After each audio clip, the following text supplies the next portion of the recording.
ওম নমঃ শিৱায়। স্বাগতম জনাইছোঁ আপোনালোকক এটি নতুন ভিডিঅ'লৈ। অসমীয়া নতুন বৰ্ষ আহি আছে আৰু এই অসমীয়া নতুন বৰ্ষটোত আপোনাৰ বাবে, আপোনাৰ ঘৰৰ মানুহখিনিৰ বাবে কিমান উপাৰ্জন হ'ব, আপোনাৰ বৰ্ষচক্ৰৰ যি নম্বৰ আছে, আপোনাৰ নামৰ প্ৰথম আখৰ অনুসৰি সেই বৰ্ষচক্ৰৰ নম্বৰ অনুসৰি আপোনালোকৰ অসমীয়া নতুন বৰ্ষটোৰ বাৰ্ষিক গণনা কেনেকুৱা হ'ব, আপোনালোকৰ কি আছে, ভাল আছে নে বেয়া আছে নে অসমীয়া নতুন বছৰটোত আপোনালোকৰ কিবা দান বৰঙণি কৰিবলগীয়া আছে নেকি, এই সকলোবোৰ আপোনাৰ মনত যদি প্ৰশ্নৰ উদয় হৈছে আৰু যদি আপুনি জানিব বিচাৰিছে যে অসমীয়া নতুন বছৰটোত আপোনাৰ ভাল যাব নে বেয়া যাব, তেন্তে হ'লে এই ভিডিঅ'টো আপোনাৰ বাবে। আপুনি ভিডিঅ'টো শেষলৈকে চালে এইটো জানিব পাৰিব যে আপুনি কি দান কৰিলে আপোনাৰ বছৰটো সুখৰ হ'ব, আপোনাৰ আৰ্থিক উপাৰ্জনত যি সঞ্চয়ৰ পৰিমাণ আছে সেয়া বৃদ্ধি পাব। লগতে যদি আপোনালোকৰ কিবা অঘটন হ'বলগীয়া আছে, কিবা যদি অকাল মৃত্যুৰ সম্ভাৱনা আছে, এই সকলোবোৰৰ বিষয়ে আপোনালোকৰ এই ভিডিঅ'টোত বিতংকৈ জানিব পাৰিব। যদি ভিডিঅ'টো ভাল লাগে নিশ্চয়কৈ এটা লাইক কৰিবলৈ নাপাহৰিব। চেনেলটো যদি আপুনি প্ৰথমবাৰ চাইছে ছাবস্ক্ৰাইব কৰি কাষতে থকা ঘণ্টাৰ নিচিনা সৰু ছবিটো নিশ্চয়কৈ চুই দিয়ক, কাৰণ নতুন বছৰৰ লগত জড়িত এনেকুৱা ধৰণৰ বহুতো গুৰুত্বপূৰ্ণ ভিডিঅ' আপুনি চাবলৈ পাব। লগতে আপোনালোকে কমেণ্ট বক্সত আপোনালোকৰ নাম আৰু লগতে ওম নমঃ শিৱায় বুলি এবাৰ ভক্তি মনেৰে লিখিবলৈ নাপাহৰিব। অসমীয়া নতুন বছৰৰ বাৰ্ষিক গণনাৰ ওপৰত এই ভিডিঅ'টো। এই ভিডিঅ' যি ইয়াৰ ভিতৰত আপোনালোকে তথ্য পাব, এই তথ্যখিনি 2026 পৰা অৰ্থাৎ এপ্ৰিলৰ পৰা 2027 এপ্ৰিললৈকে এই তথ্যখিনি আপোনালোকৰ লগত লাগু হ'ব। আপোনালোকৰ প্ৰথমতে জানিব লাগিব যে আপোনাৰ বৰ্ষচক্ৰ নম্বৰ কি। যিসকলে নম্বৰ জানে নিজৰ, তেওঁলোকে ভিডিঅ'টো স্কিপ কৰি সেইখিনি চাব পাৰে পাছৰখিনি। যিসকলে নিজৰ নাম অনুসৰি বৰ্ষচক্ৰ নম্বৰ নাজানে তেওঁলোকে প্ৰথমতে জানি লওক, ভালকৈ শুনিব। আপোনাৰ নামৰ যদি প্ৰথম আখৰটো চু, চে, চু, ল যদি হয় তেন্তে হ'লে আপোনাৰ বৰ্ষচক্ৰৰ নম্বৰ হ'ব 1।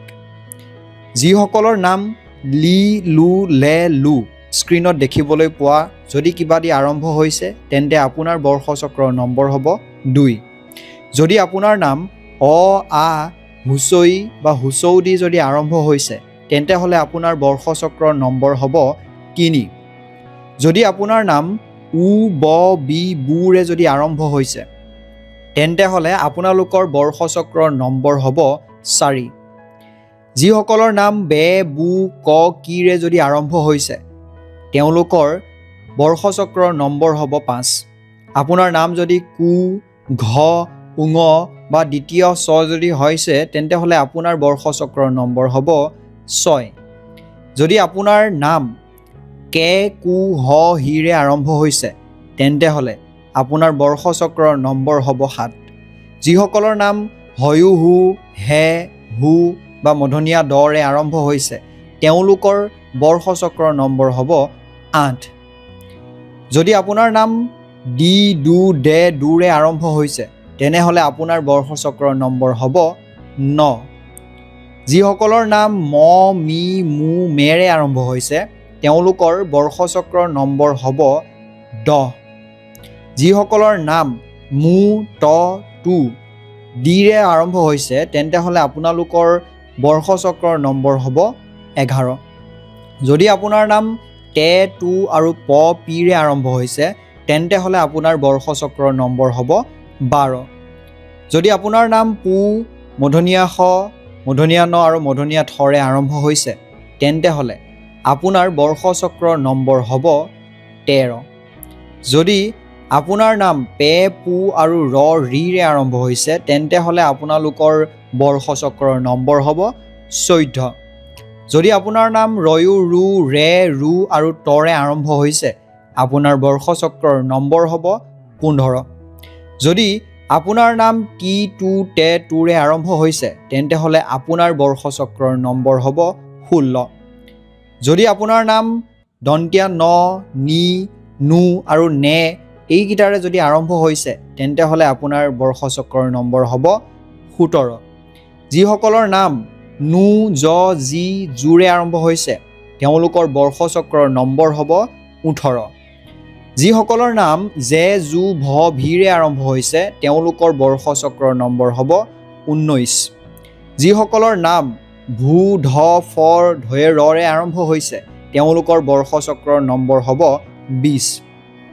যদি আপোনাৰ নাম জ আৰু জি এই দুটাৰ ভিতৰত কোনোবা এটা আখৰে আৰম্ভ হৈছে তেন্তে হ'লে আপোনাৰ বৰ্ষচক্ৰৰ নম্বৰ হ'ব 21। যিসকলৰ নাম জু জে খ খি খে খুৰে আৰম্ভ হৈছে তেন্তে হ'লে আপোনাৰ বৰ্ষচক্ৰৰ নম্বৰ হ'ব 22।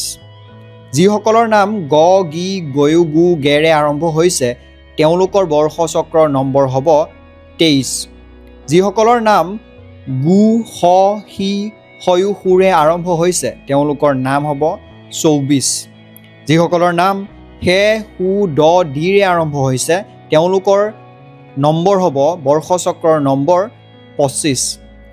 দু ঝ আৰু নিয়ৰে যদি আৰম্ভ হৈছে আপোনাৰ বৰ্ষচক্ৰৰ নম্বৰ হ'ব 26।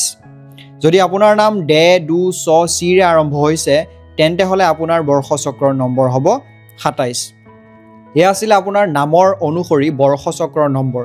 যদি আপোনাৰ নাম ধৰি লওক ইয়াত নাইকিয়া, যেনে ধৰি লওক ডে ডু চ চি এইকেইটাৰ ভিতৰত আপোনাৰ নামটো ডৰে আৰম্ভ হৈছে তেন্তে হ'লে আপোনালোকে যদি ডটো ক'তো বিচাৰি পোৱা নাই তেন্তে হ'লে এনেকুৱা যদি ডে ডু এনেকুৱা কিবা লগত আপোনালোকৰ যদি আছে তেতিয়াহ'লে সেইটোকে আপোনালোকৰ বৰ্ষচক্ৰৰ নম্বৰ হিচাপে আপোনালোকে ল'ব পাৰিব।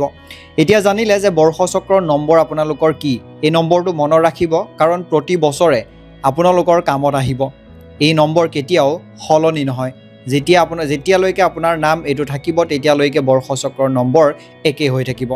এতিয়া বৰ্ষচক্ৰৰ নম্বৰ অনুসৰি আপুনি জানিব পাৰিব আপোনাৰ এই বছৰটো ফল কি হ'ব, এই বছৰটোত আপুনি কি দান কৰিব লাগিব। এতিয়া আমি তাৰ বিষয়ে বিতংকৈ জানো যে আপোনাৰ বৰ্ষচক্ৰৰ নম্বৰ অনুসৰি কি কি ফল পাইছে আৰু কি কি দান কৰিব লাগিব। ভালকৈ শুনি যাব। যদি আপোনাৰ নম্বৰ 24, 25 বা 26 তেন্তে হ'লে আপোনাৰ স্বৰ্গে গৈছে এইবাৰ। ইয়াৰ অৰ্থ হৈছে সুখ। আৰু ইয়াৰ ক'বলৈ গ'লে আপোনালোকৰ এই বছৰটোত কোনো ধৰণৰ দান বৰঙণি আপোনালোকে কৰিবলগীয়া নাইকিয়া যদি আপোনাৰ 24, 25 বা 26 নম্বৰ। যদিহে আপোনাৰ নম্বৰ 27, 1 আৰু 2 তেন্তে হ'লে আপোনাৰ এইবাৰ পৰ্বতে গৈছে। ফল ধনাগম অৰ্থাৎ আপোনাৰ ভাল আৰু আপোনাৰ কোনো ধৰণৰ দান এই বছৰটোত কৰিব নালাগে। বছৰটো আপোনাৰ বাবে মোটামুটি ভালকৈ পাৰ হ'ব। যদি আপোনাৰ বৰ্ষচক্ৰৰ নম্বৰ 3, 4 আৰু 5 হয় তেন্তে হ'লে আপোনালোকৰ চক্ৰে গৈছে।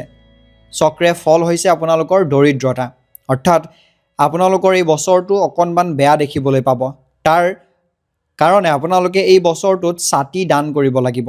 এতিয়া ছাতি যিহেতু ক'লা গতিকে ক'লা ছাতি দান কৰিব। শনিবাৰ এটাত আপোনালোকে দান কৰিবলৈ যত্ন কৰিব। বছৰটো যেতিয়া আৰম্ভণি হ'ব তেতিয়া আপোনালোকে দান বৰঙণিবোৰ কৰিব পাৰিব। 6, 7, 8 যদি আপোনাৰ নম্বৰ 6, 7 বা 8 তেন্তে হ'লে সমুদ্ৰে গৈছে। ফল ভাষণ অৰ্থাৎ আপোনালোকৰ এই বছৰটোত অকণমান কিছুমান খোৱা বোৱাক লৈ বা লক্ষীৰ ক্ষেত্ৰত আপোনালোকে সমস্যা দেখিবলৈ পাব পাৰে। সেই গতিকে শস্য দান কৰিব লাগিব। 5 নম্বৰ হৈছে 9, 10, 11 যদি আপোনাৰ নম্বৰ 9, 10 বা 11 তেতিয়াহ'লে পৃথিৱীতে অৰ্থাৎ ইয়াৰ ফল হৈছে আপোনালোকৰ পুত্ৰ সম্পত্তি। ক'বলৈ গ'লে কোনো ধৰণৰ দান বৰঙণি আপোনালোকৰ এই বছৰটোত নাইকিয়া। বছৰটো আপোনালোকৰ খুব সুন্দৰকৈ পাৰ হ'ব। তাৰপিছত আহিলে 12, 13 আৰু 14 যদি আপোনাৰ নম্বৰ এইকেইটাৰ ভিতৰত আছে তেন্তে হ'লে আপুনি সাৱধান হ'ব লাগিব কাৰণ আপোনাৰ এইবাৰ ৰসাতলে গৈছে আৰু ফল হৈছে মৰণ। গতিকে ভয় খাব নালাগে।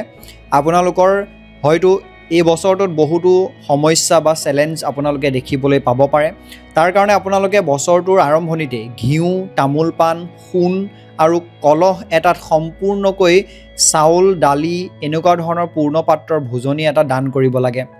সোণ যদি আপোনালোকে দান কৰিব নোৱাৰে, সামৰ্থ্য নহয় তেন্তে হ'লে সোণৰ বদলি আপোনালোকে কিবা এটা মূল্য আপোনালোকে দান কৰি দিব।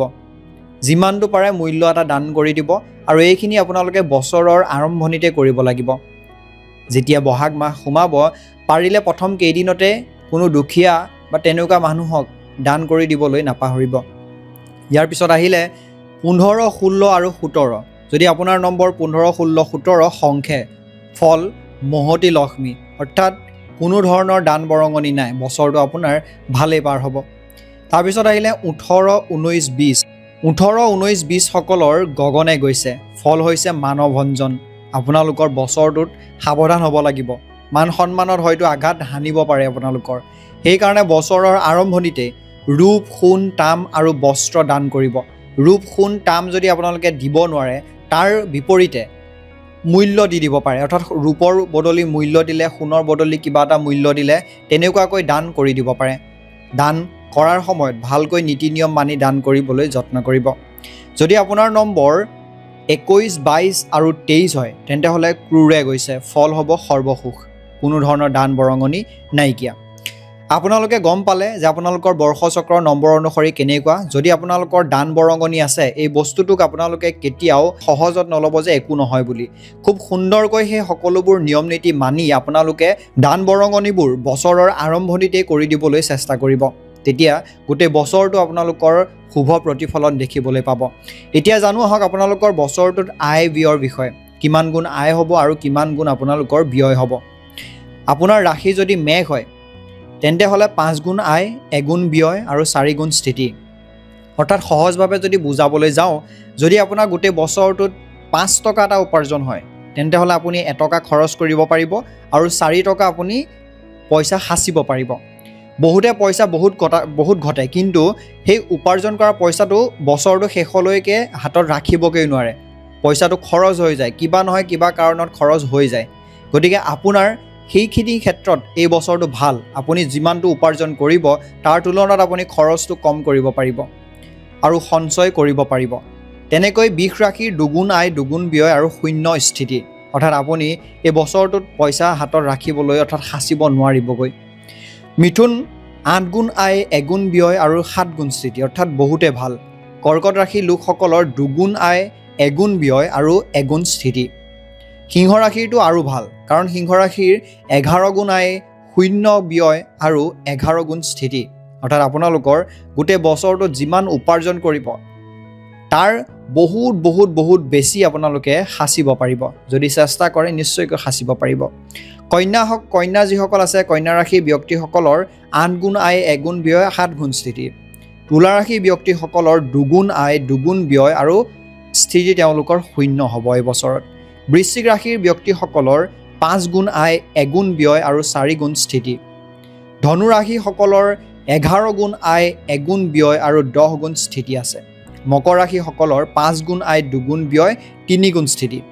কুম্ভ ৰাশি ব্যক্তিসকলৰ 5 গুণ আয়, 2 গুণ ব্যয় আৰু 3 গুণ স্থিতি আছে। মীন ৰাশিসকলৰ 11 গুণ আয়, 1 গুণ ব্যয় আৰু 10 গুণ স্থিতি, অৰ্থাৎ আপোনালোকৰ যথেষ্ট বেছি ভাল উপাৰ্জন হ'ব আৰু সেই উপাৰ্জন আপোনালোকে সঞ্চয়ো কৰিব পাৰিব। গতিকে আপোনালোকৰ নাম অনুসৰি, আপোনালোকৰ ৰাশি অনুসৰি আপোনালোকে গম পালে যে কি দান কৰিব লাগিব, কেনেকুৱা হ'ব আৰু কিমান গুণ উপাৰ্জন, কিমান গুণ আপোনালোকৰ সঞ্চয় হ'ব। এনেকুৱা ধৰণৰ বহুতো ভিডিঅ' মই আপোনালোকলৈ লৈ আহিম, তাৰ কাৰণে চেনেলটো ছাবস্ক্ৰাইব কৰি থ'ব লাগিব আৰু এই ভিডিঅ'টো নিশ্চয়কৈ এটা লাইক কৰিবলৈ নাপাহৰিব। পুনৰ লগ হ'ম। ওম নমঃ শিৱায়, ওম নমঃ শিৱায়, ওম নমঃ শিৱায়। ধন্যবাদ।